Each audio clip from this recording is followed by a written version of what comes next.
तो कैसे हो आप लोग?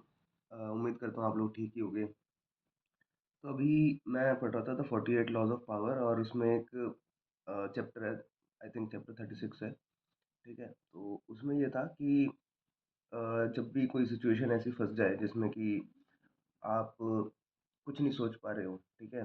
मतलब कई तरह की सिचुएशन होती है कि एक होती है कि लॉन्ग टर्म सिचुएशन, उसमें आपके पास इनफ टाइम होता है सोचने के लिए चीज़ों को। तो आप मतलब रैशनली चीज़ों को थिंक करके उसके ऊपर एक्शन ले सकते हो विद टाइम। कभी कभी ऐसा होता है कि आपके पास टाइम एकदम नहीं होता और सिचुएशन एकदम सर पे खड़ी होती है, कुछ ना कुछ तुरंत करना पड़ता है जिससे कि कुछ ना कुछ आपके हिसाब से आउटपुट आए। तो एक उसमें जो power of the 48 laws of power जो बुक है रॉबर्ट ग्रीन की, इसमें ना एक बहुत अच्छी बात है कि मतलब जो कॉन्टेक्स्ट होता है जो भी टॉपिक का, उसके अलावा ये रेड कलर्ड वर्ड्स में ना साइड में, मतलब पेज के लेफ्ट सेक्शन में राइट सेक्शन में एक कॉलम बना के कुछ स्टोरीज भी लिखते हैं, ठीक है। जिससे कि मतलब वो चीज़ जो इन्होंने कॉन्सेप्ट समझाया, जो साइकोलॉजी समझाई, वो मतलब आप ये कह लोगे कि हाँ ये एस्टेब्लिश्ड चीज़ है, या फिर एक ठोस एग्जांपल आ गया आपके पास जिससे कि आप उस चीज़ को अंडरस्टैंड कर पाओ। तो एक ऐसी एग्जांपल था इसके ऊपर, तो मेरे को बड़ा सही लगा। तो वो ये था कि एक राजा होता है और अ, वो क्या करता है, दो लोगों को बंदी बना लेता है किसी वजह से, ठीक है, और दोनों को मौत की सज़ा देने के लिए सोच लेता है। तो जब उन दोनों को ये बात पता चलती है तो एक कहता है कि अच्छा क्या कर सकता हूँ भाई मैं, अब तो राजा ने बोल दिया। जो दूसरा होता है वो लगाता है दिमाग। वो कहता है कि सर ऐसा है, मैं आपको घोड़ा जो होता है ना वो हवा में उड़ाना सिखा दूंगा, ये मेरे को आता है। तो राजा बोलता है अच्छा, ये तो किसी ने नहीं किया आज तक, ये तो बहुत बढ़िया बात है भाई, तो सिखाओ मेरे को, मैं तुम्हारी जान बख्श दूंगा। और वो यही चाहता था, जो बंदी था। तो हुआ क्या, इसने बोला ठीक है, तो उसने बोला 1 साल का समय लगेगा सर, 1 साल में मैं सिखा दूंगा। तो कहता है चलो ठीक है जी, कब से करनी है ट्रेनिंग स्टार्ट। फिर क्या होता है कि जो दूसरा बंदी होता है ना वो कहता है भाई ऐसा तो होता नहीं है यार, हवा में तो ये उड़ता उड़ता है नहीं घोड़ा, तू कैसे उड़ा देगा, पागल बना रहा है तू हमारा दोनों का, राजा का मेरा, ऐसा तो हो ही नहीं सकता। तो जो दूसरा बंदा होता है वो कहता है भाई ऐसा देख, तेरे से अकेले बताता हूँ, राजा को मत बता दियो। या तो ये होगा कि मैं मर जाऊंगा, राजा को पता चल जाएगा कि मैं क्या कर रहा हूँ, या कोई समझा देगा उसे, मैं मर जाऊंगा। या तो राजा राजा मर जाएगा, ठीक है। या तो मेरे पास टाइम रहा 1 साल, तो मैं ही कुछ कर दूंगा इस राजा का, ठीक है, ताकि मैं बच जाऊं या मैं भाग जाऊंगा, ठीक है। या फिर उसको समझ में आ जाएगा कि भाई ठीक है ये तो मेरे बस का काम है नहीं, राजा मैं उड़ा नहीं सक ये घोड़ा मैं उड़ा नहीं सकता, तो घोड़ा कैसे उड़ेगा भाई, ठीक है।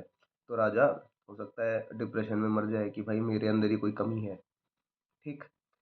या फिर ऐसा हो जाएगा कि राजा मतलब घोड़े के मतलब उड़ाने के चक्कर में या घोड़ा चलाने के चक्कर में क्या पता कुछ गड़बड़ हो जाए, एक्सीडेंट हो जाए और वो खुद मर जाए, ठीक है। तो सेकंड पॉइंट होता है ये, पहला पॉइंट था कि भाई क्या पता बंदी को ही मार दे वो, ठीक है, राजा। जो दूसरा पॉइंट होता है वो राजा खुद मर जाए। तीसरा होता है कि क्या पता घोड़ा मर जाए। अब घोड़ा इसलिए मर सकता है क्योंकि भाई अब उसको उड़ाने की कोशिश करोगे तो भाई तुम उसे मारोगे पीटोगे, अगर वो नहीं सुनेगा तो उसको तुम सफ़र करवाओगे, ठीक है, चाबुक वाबुक मारोगे। तो हुआ क्या कि वो कहता है कि भाई अच्छा ये तीसरा पॉइंट भी तेरा वैलिड है। तो वो कहता है कि चौथा पॉइंट ये है कि क्या पता घोड़ा उड़ना सीख जाए, ठीक है।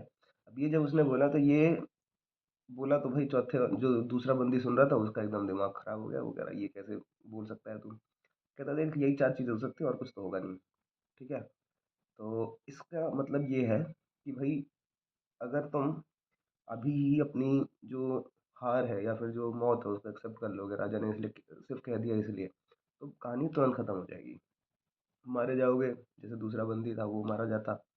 लेकिन अगर तुम समय लो, ठीक है, राजा को कुछ कुछ भी दिमाग लगाओ, तुम्हारे पास समय नहीं है, ठीक है, लेकिन तुम्हें समय चाहिए कुछ सोचने के लिए, कुछ करने के लिए, दिमाग लगाओ, कुछ भी ऐसा बोलो, राजा की कमज़ोरी नोटिस करो, ठीक है, या जो अगला ओपोनेंट है उसकी कमज़ोरी नोटिस करो और उसको अपने हिसाब से मोल्ड करो, ठीक है। और ऐसा नहीं है कि बहुत समझदार होते हैं बहुत लोग, जब उनको रीड करोगे तो आपको समझ में आएगा कि कुछ लोगों में सच में बहुत जेन्युइन कमीज़ होती हैं, ठीक है। बहुत बेसिक बेसिक चीज़ों में वो कुछ कहीं जगह कई जगह लैग कर रहे होते हैं। तो उसने वही चीज़ राजा को रीड किया, समय लिया और उसके बाद उसने ये प्लान को एग्जीक्यूट किया और राजा कन्विंस भी हो गया। अब सोचो 1 साल है उसके पास, 1 साल में वो ट्रेडिंग करे, कुछ भी करे, लेकिन कम से कम उसको एक समय एक अपॉर्चुनिटी तो मिली, दूसरा तो मारा जाएगा अगले ही दिन, ठीक है? तो ये एक बड़ा लाइफ लेसन है जो मेरे को समझ में आया कि if there is any kind of situation in which you can not do you know what you want to और what you thought of, then just delay it strategically, because the delay will give you some time to think and act and just uh, mold the situation in your advantage. So that was it for today. Thanks.